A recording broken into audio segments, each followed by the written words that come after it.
Chapter 4. The wife of a man from the company of the prophets cried out to Elisha, "Your servant my husband is dead, and you know that he revered the Lord. But now his creditor is coming to take my 2 boys as his slaves." Elisha replied to her, "How can I help you? Tell me, what do you have in your house?" "Your servant has nothing there at all," she said, "except a small jar of olive oil." Elisha said, "Go around and ask all your neighbors for empty jars. Don't ask for just a few. Then go inside and shut the door behind you and your sons. Pour oil into all the jars, and as each is filled, put it to one side." She left him and shut the door behind her and her sons. They brought the jars to her and she kept pouring. When all the jars were full, she said to her son, "Bring me another one." But he replied, "There is not a jar left." Then the oil stopped flowing. She went and told the man of God, and he said, "Go, sell the oil and pay your debts. You and your sons can live on what is left." One day Elisha went to Shunem, and a well-to-do woman was there, who urged him to stay for a meal. So whenever he came by, he stopped there to eat. She said to her husband, "I know that this man who often comes our way is a holy man of God. Let's make a small room on the roof and put in it a bed and a table, a chair and a lamp for him. Then he can stay there whenever he comes to us." One day when Elisha came, he went up to his room and lay down there. He said to his servant Gehazi, "Call the Shunammite." So he called her, and she stood before him. Elisha said to him, "Tell her, you have gone to all this trouble for us. Now what can be done for you? Can we speak on your behalf to the king or the commander of the army?" She replied, "I have a home among my own people." "What can be done for her?" Elisha asked. Gehazi said, "She has no son, and her husband is old." Then Elisha said, "Call her." So he called her, and she stood in the doorway. About this time next year, Elisha said, "You will hold a son in your arms." "No, my lord." She objected. "Please, man of God, don't mislead your servant." But the woman became pregnant, and the next year about that same time she gave birth to a son, just as Elisha had told her. The child grew, and one day he went out to his father, who was with the reapers. He said to his father, "My head! My head!" His father told a servant, "Carry him to his mother." After the servant had lifted him up and carried him to his mother, the boy sat on her lap until noon, and then he died.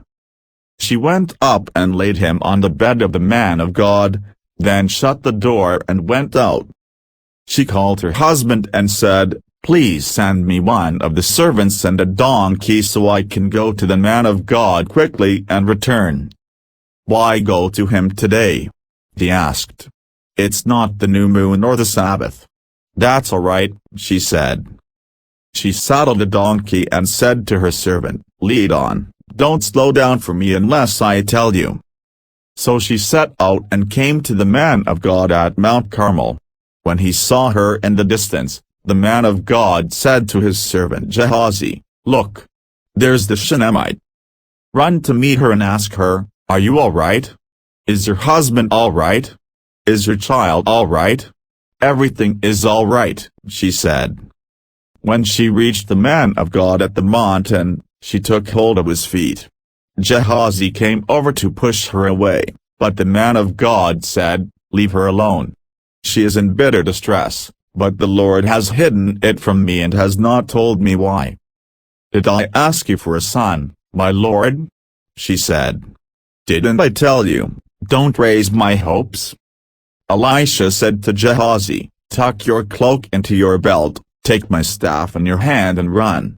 Don't greet anyone you meet, and if anyone greets you, do not answer. Lay my staff on the boy's face."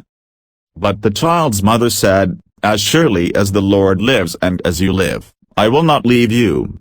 So he got up and followed her. Gehazi went on ahead and laid the staff on the boy's face, but there was no sound or response. So Gehazi went back to meet Elisha and told him, "The boy has not awakened." When Elisha reached the house, there was the boy lying dead on his couch. He went in, shut the door on the two of them and prayed to the Lord. Then he got on the bed and lay on the boy, mouth to mouth, eyes to eyes, hands to hands. As he stretched himself out on him, the boy's body grew warm. Elisha turned away and walked back and forth in the room and then got on the bed and stretched out on him once more. The boy sneezed 7 times and opened his eyes. Elisha summoned Gehazi and said, "Call the Shunammite." And he did. When she came, he said, "Take your son." She came in, fell at his feet and bowed to the ground. Then she took her son and went out. Elisha returned to Gilgal and there was a famine in that region. While the company of the prophets was meeting with him, he said to his servant, "Put on the large pot and cook some stew for these prophets." One of them went out into the fields to gather herbs and found a wild vine and picked as many of its gourds as his garment could hold. When he returned, he cut them up into the pot of stew, though no one knew what they were. The stew was poured out for the men, but as they began to eat it, they cried out, "Man of God, there is death in the pot." And they could not eat it. Elisha said, "Get some flour." He put it into the pot and said, "Serve it to the people to eat." And there was nothing harmful in the pot. A man came from Baal-shalisha, bringing the man of God 20 loaves of barley bread baked from the first ripe grain, along with some heads of new grain. "Give it to the people to eat," Elisha said. "How can I set this before 100 men?" his servant asked. But Elisha answered, "Give it to the people to eat. For this is what the Lord says, they will eat and have some left over." Then he set it before them, and they ate and had some left over, according to the word of the Lord. Chapter 5. Now Naaman was commander of the army of the king of Aram. He was a great man in the sight of his master and highly regarded, because through him the Lord had given victory to Aram. He was a valiant soldier, but he had leprosy. Now bands of raiders from Aram had gone out and had taken captive a young girl from Israel, and she served Naaman's wife. She said to her mistress, "If only my master would see the prophet who is in Samaria. He would cure him of his leprosy." Naaman went to his master and told him what the girl from Israel had said. "By all means, go," the king of Aram replied. "I will send a letter to the king of Israel." So Naaman left, taking with him 10 talents of silver, 6,000 shekels of gold and 10 sets of clothing. The letter that he took to the king of Israel read, "With this letter I am sending my servant Naaman to you so that you may cure him of his leprosy." As soon as the king of Israel read the letter, he tore his robes and said, "Am I God? Can I kill and bring back to life? Why does this fellow send someone to me to be cured of his leprosy? See how he is trying to pick a quarrel with me." When Elisha the man of God heard that the king of Israel had torn his robes, he sent him this message, "Why have you torn your robes? Have the man come to me and he will know that there is a prophet in Israel." So Naaman went with his horses and chariots and stopped at the door of Elisha's house. Elisha sent a messenger to say to him, "Go, wash yourself 7 times in the Jordan, and your flesh will be restored and you will be cleansed." But Naaman went away angry and said, "I thought that he would surely come out to me and stand and call on the name of the Lord his God, wave his hand over the spot and cure me of my leprosy. Are not Abana and Pharpar, the rivers of Damascus, better than all the waters of Israel? Couldn't I wash in them and be cleansed?"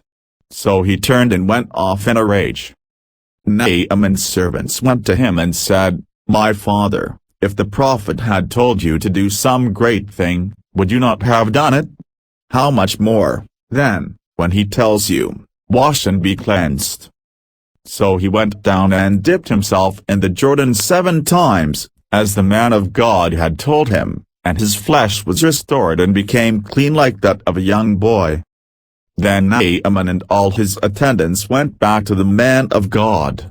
He stood before him and said, "Now I know that there is no God in all the world except in Israel. So please accept a gift from your servant." The prophet answered, "As surely as the Lord lives, whom I serve, I will not accept a thing." And even though Naaman urged him, he refused. "If you will not," said Naaman, "please let me, your servant, be given as much earth as a pair of mules can carry, for your servant will never again make burnt offerings and sacrifices to any other god but the Lord.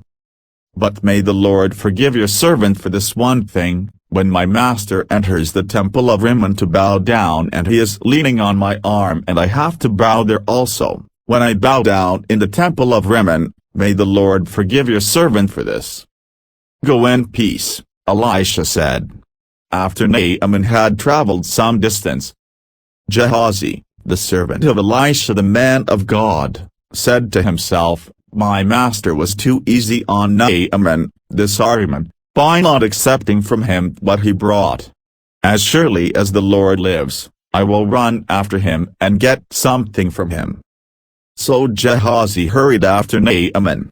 When Naaman saw him running toward him, he got down from the chariot to meet him. "Is everything all right?" he asked.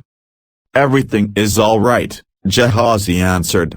"My master sent me to say, 2 young men from the company of the prophets have just come to me from the hill country of Ephraim. Please give them a talent of silver and 2 sets of clothing." "By all means, take 2 talents," said Naaman. He urged Gehazi to accept them, and then tied up the 2 talents of silver in 2 bags, with 2 sets of clothing. He gave them to 2 of his servants, and they carried them ahead of Gehazi. When Gehazi came to the hill, he took the things from the servants and put them away in the house. He sent the men away and they left. When he went in and stood before his master, Elisha asked him, "Where have you been, Gehazi?" "Your servant didn't go anywhere," Gehazi answered.